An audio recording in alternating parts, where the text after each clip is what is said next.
اللہ تعالیٰ کے حکم سے ہی حضرت محمد صلی اللہ علیہ وآلہ وسلم نے اسلامی مذہب کو لوگوں تک پہنچایا۔ آپ صلی اللہ علیہ وآلہ وسلم دین اسلام کے آخری نبی ہے اور آپ صلی اللہ علیہ وآلہ وسلم کے بعد قیامت تک کوئی نبی نہیں آنے والا۔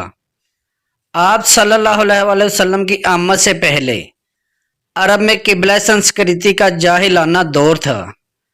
ہر قبیلے نے اپنا علیحدہ علیحدہ مذہب بنا رکھا تھا۔ کوئی بت پرست تھا اور کوئی آگ کی پوجا کرتا تھا۔ یہودیوں اور عیسائیوں کے بھی قبیلے تھے۔ اس زمانے کے لوگ اللہ تعالیٰ کی عبادت کو چھوڑ کر بت پرستی میں مبتلا تھے۔ عورتیں اور بچے بالکل بھی محفوظ نہیں تھے۔ لوگوں کی جان اور مال کی کوئی گارنٹی نہیں تھی۔ اس اندھیرے سے اللہ تعالیٰ نے لوگوں کو نکالنے کے لیے دین اسلام کو ان تک پہنچایا اور ہمارے پیارے نبی حضرت محمد صلی اللہ علیہ وآلہ وسلم کو پیغمبر بنا کر دنیا میں بھیجا۔ کچھ روایات کے مطابق حضرت محمد صلی اللہ علیہ وآلہ وسلم کی پیدائش 12 ربیع الاول کے مبارک دن ہوئی۔ مکہ مدینہ سعودی عرب میں واقع ہے۔ آپ صلی اللہ علیہ وآلہ وسلم کے والد کا نام عبداللہ بن مطلب تھا اور آپ صلی اللہ علیہ وآلہ وسلم کی والدہ ماجدہ کا نام حضرت آمینہ تھا۔ آپ صلی اللہ علیہ وآلہ وسلم کے والد کی وفات آپ صلی اللہ علیہ وآلہ وسلم کے 6 ماہ پیدائش کے پہلے ہو گئی تھی۔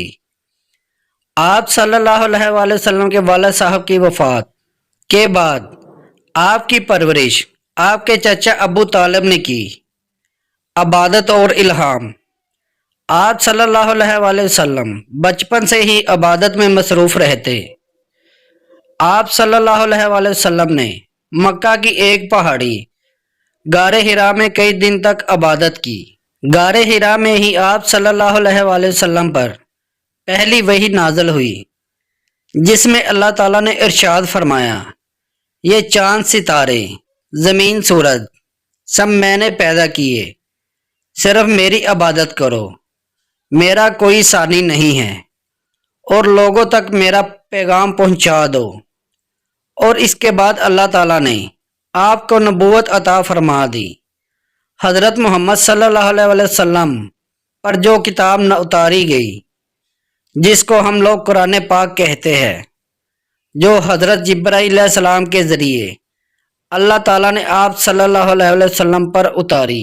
قرآن پاک کو نازل ہوئے تقریباً 1400 سال ہو گئے، لیکن اس میں ایک بھی زیر یا زبر کی رد و بدل نہیں ہو سکی، کیونکہ اللہ تعالیٰ نے قرآن پاک کی حفاظت کا ذمہ خود اٹھایا ہے۔ نبوت ملنے کے بعد آپ صلی اللہ علیہ وآلہ وسلم نے لوگوں کو دین اسلام کی دعوت دی۔ مردوں میں سب سے پہلے ایمان لانے والے حضرت ابو بکر رضی اللہ تعالیٰ عنہ تھے، اور عورتوں میں حضرت خدیجہ رضی اللہ تعالیٰ عنہ اور بچوں میں حضرت علی رضی اللہ تعالیٰ عنہ تھے۔ 632 عیسوی 28 صفر ہجری سن 11 کو آپ صلی اللہ علیہ وآلہ وسلم نے دنیا سے پردہ فرمایا۔ آپ صلی اللہ علیہ وآلہ وسلم کے دنیا کے پردہ کرنے سے پہلے ہی تمام عرب پر دین اسلام غالب آ چکا تھا، اور آج دنیا کے تمام مسلمان آپ صلی اللہ علیہ وآلہ وسلم کے بتائے ہوئے طریقے پر اپنی زندگی گزارتے ہیں۔